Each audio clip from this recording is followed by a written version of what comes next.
What's the situation with Wesley Gates? When can we expect to see him? I mean, right now it's just a matter of getting clearance, from the medical team. He's getting closer. Probably, there'll be a progression. It won't just be come out and go live. So I'm assuming, hopefully within the next 4 to 6 weeks, he'll be back integrated with everything. It'll probably be a little bit slower process where, maybe in a week or so he gets out and can do some skeleton stuff and individual stuff and then go from there. And then how about Matt Noling? Is he a little banged up right now? No, Matt is going to have surgery. I'll have to get the exact. Okay. I think he'll be out. At least anywhere from 8 to 12 weeks. So I think it's a month. Did you have a hand in getting any of these NBA guys here? How did that all come together? I mean, we're just trying to, it's good for our guys to be able to watch, jump in workouts with them, and certainly we've had a steady flow of guys almost every day, and the great thing about being in LA is a lot of these guys have off-season homes here, and certainly we want to open our doors to them, and it's great for our program, and hopefully, we accommodate them as best we can from a time standpoint to let them use the gym. Has that been an emphasis for you, just inviting some of these guys out? Yeah, I just think it's super, super important. You hope over time it turns into pickup games for guys as well. But yeah, it's to me it's important. Some of the guys that Chet and stuff, we recruited.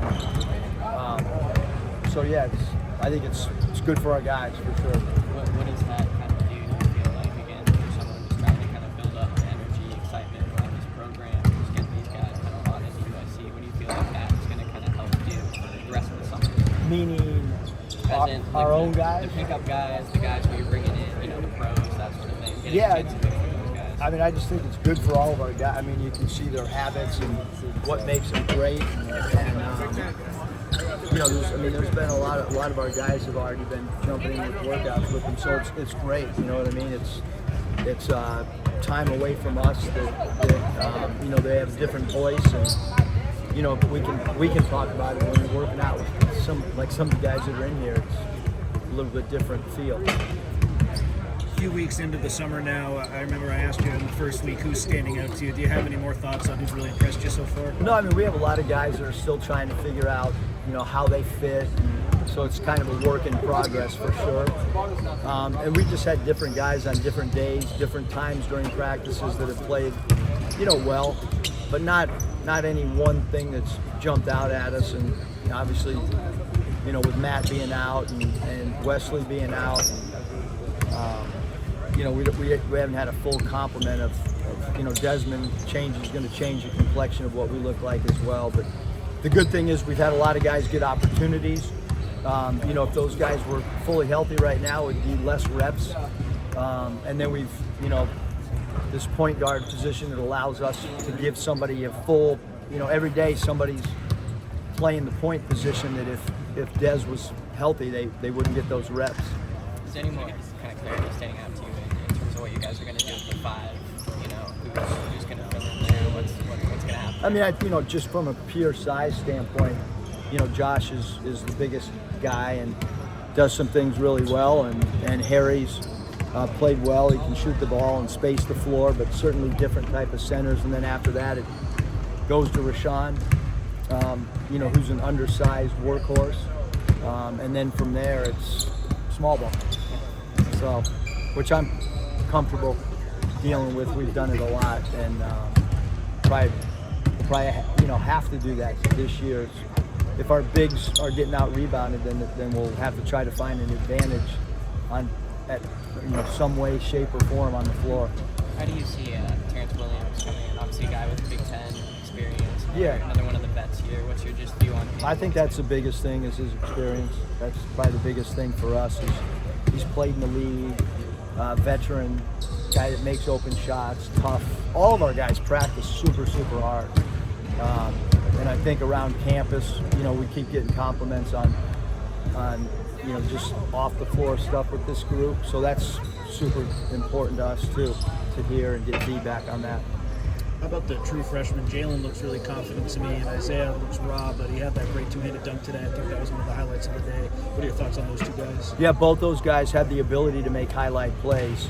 Isaiah's got strength and a great mid-range game, and Jaylen, we're playing him anywhere from the 1 to the 4, and he's done a great job at the point guard spot. Both those guys have had good summers thus far in a small sample size. Kevin Patton, another young player, he makes, plays where you're like, wow, you can't teach that. And so I think all three of our younger players do stuff that you just can't teach.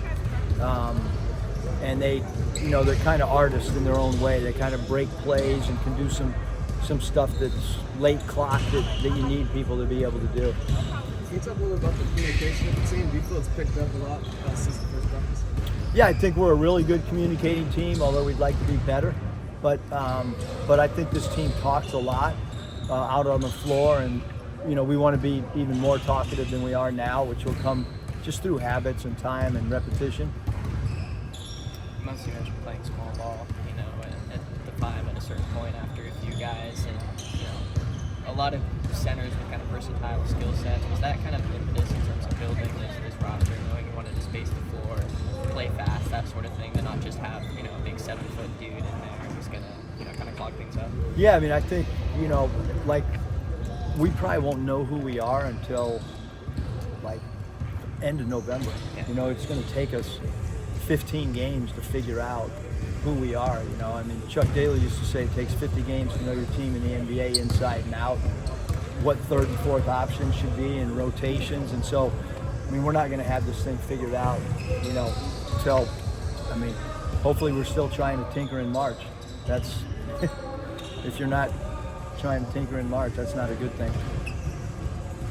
Towards the end of practice, you talked about the importance of wanting to lead the country in free throws attempted. Can you kind of expand on that? How do you go about achieving it with this group? I don't know if this group can do it, because we have to see once these other guys get out there, because we do have a lot of guys that have played in systems, and maybe we've had some other groups that are a little bit more off the bounce. That's the hope, and that's the philosophy, but that doesn't mean it fits. So don't hold me to that quote. But if you look at what our teams have done over 9 years, historically been a great free throw attempt team. And the Big Ten's physical. So if you're playing in a physical league, you hope that the FTAs go up even more if you have the right personnel, which I don't know if we do right now, but we'll find out. But that'll be an emphasis for sure, yeah. Just want to go back, you mentioned 8 to 12 weeks for Matt. Do you expect him back to start the first game, or Yeah. still not? Yeah. Okay. It's still too early. Yeah. I think he's getting the surgery on July 3rd. So once that comes out, once he's out of that, we'll be able to, but that's, the thought is, we're not really concerned about, the first game with any of them. Yeah. A lot of practice is predicated on transition, offense, and defense. Can you talk a little bit about the identity of the team, and is it very important to establish not only running, but being able to stop transition as well? Yeah, I think, there's,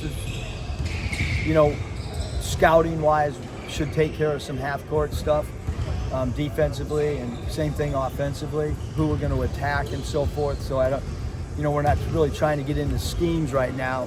Conditioning is a big part of that transition on both sides, and then, really games are won and lost in transition, whether it's, great transition offense, poor transition offense, vice versa. So, certainly that's a big part of, what we're trying to do right now.